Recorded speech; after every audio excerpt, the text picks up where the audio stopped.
அம்பாறை மாவட்டத்தில் தொடர் அடைமழை காரணமாக மீண்டும் வெள்ள நிலைமை ஏற்பட்டுள்ளது.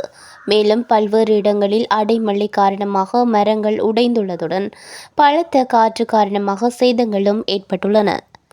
குறிப்பாக அம்பாறை மாவட்ட கரையோர பிரதேசங்களில் அட்டாளிச்சேனை, தைக்கா நகர், அக்கரைப்பற்று, நிந்தவூர், காரைதீவு, மாவடிப்பள்ளி, சாய்ந்தமருது, பாண்டிருப்பு, கல்முனை, நாவிதன்வெளி, மருதமுனை, பெரிய நிலாவணை, மல்வத்தை போன்ற பிரதேசங்களும் தாழ்நில பகுதிகளில் உள்ள சில வீட்டுத் திட்டங்களும் நீரில் மூழ்கி காணப்படுகின்ற நிலைமை ஏற்பட்டுள்ளதாக எமது செய்தியாளர் ஃபாரூக் ஷிஹான் தெரிவித்துள்ளார்.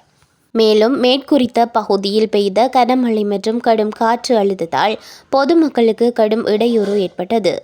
அம்பாறை மாவட்டத்தில் தொடர்ந்து பெய்து வரும் அடைமழையினால் தாழ்ந்த பிரதேசங்களில் வெள்ளம் ஏற்பட்டுள்ளதுடன் வீதிகள் பலவும் நீரில் மூழ்கி வருகின்றன.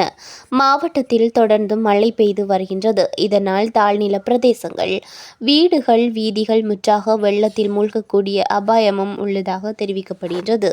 அம்பாறை மாவட்டத்தில் பெய்து வரும் அடைமழை காரணமாக குளங்களின் நீர்மட்டம் உயர்ந்து வருவதுடன் பிரதான வீதிகளில் வெள்ளப்பெருக்கு ஏற்படும் அபாயம் உள்ளதுடன் பொதுமக்கள் அவதானமாக செயற்படுமாறு வலியுறுத்தப்பட்டுள்ளது.